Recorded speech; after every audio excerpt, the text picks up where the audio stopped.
we are back to talk about what everyone calls the king of lifts, the deadlift. But this video is going to be specifically pointed towards the trap bar deadlift and the conventional style of deadlifting. We're going to do a separate video on how to sumo, because it's going to be a completely different setup than what we're going to cover today, okay?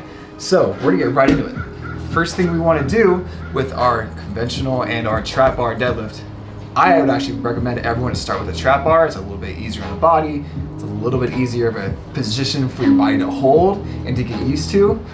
You can always transfer over to the barbell later on your lifting journey. If you don't have a trap bar deadlift at your gym or anything available, you can start with the conventional.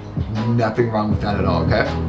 So the way I like to start the deadlifts, you're gonna start conventionally with your upper body, right? So I want you to, same as the bench and everything else before that, is we're gonna pull those shoulders down and back, right? You want to create that upper back tension already, right? That's really gonna help us out, stabilize the rest of our back, and things get heavy.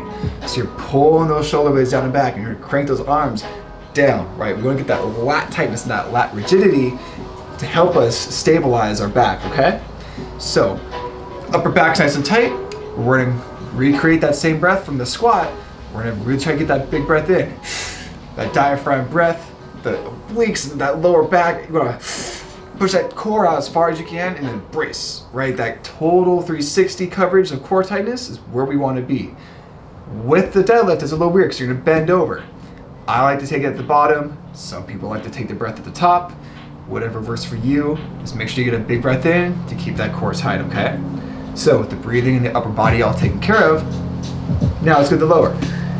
So feet position wise, with the trap bar, I like to have my feet generally about hips width or a little bit narrower. Get those feet nice and set up. You want to turn the feet just like the squat, turn them out a little bit. A little bit of out gives your knees somewhere to go besides in. We don't want in, okay? So your feet are nice and set up, feet are pointed out. What you want to do is you're gonna have soft knees, right? So soft knees, let them get a little bit of a bounce to it.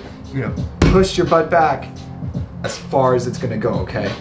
You're gonna push, push, push, push, push, push, push it back, push it back, push it back. And once it cannot go any farther, you're gonna squat just enough to grab the bar. That's gonna give you a position where your glutes and your hamstrings are loaded.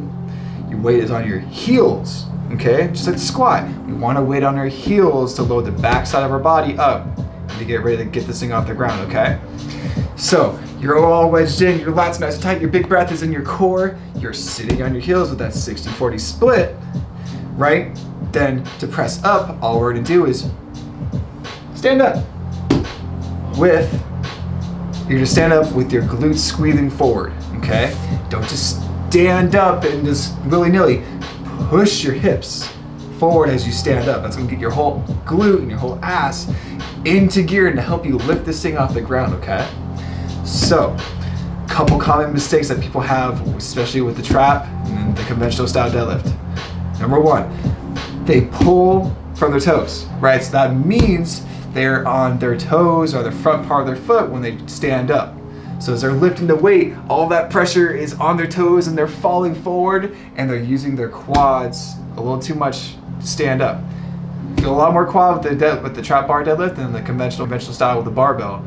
But both you're starting to feel the front of your legs if you're pushing from your toes too much. Just sit back and pull with your glutes and your hamstrings, okay? Second mistake a lot of people make here is they let their back kind of relax when they get to the floor, okay? So as you bend down, you really want to make sure that lat rigidity, that upper back stays tight. You want to be as flat as a board with your upper back. When you're going down, doink your shoulders down back, you're flexing those lats. As you come down, you're flat, flat, flat, flat, flat. Create that pressure up top so you're safe with your lower back, okay? The last common mistake most people have with the trap bar specifically is they let their knees give in. Right, so you want to make sure you're still pushing those knees out as you come up, okay? Don't let them just hang out by themselves, hang out quietly, push them out, drive them out, so as you come up, boom, you feel your entire ass helping you stand up and squeeze through the lift, okay? Keep those all in mind, keep your big breath in and keep the back nice and strong, and that deadlift's gonna soar in no time, okay?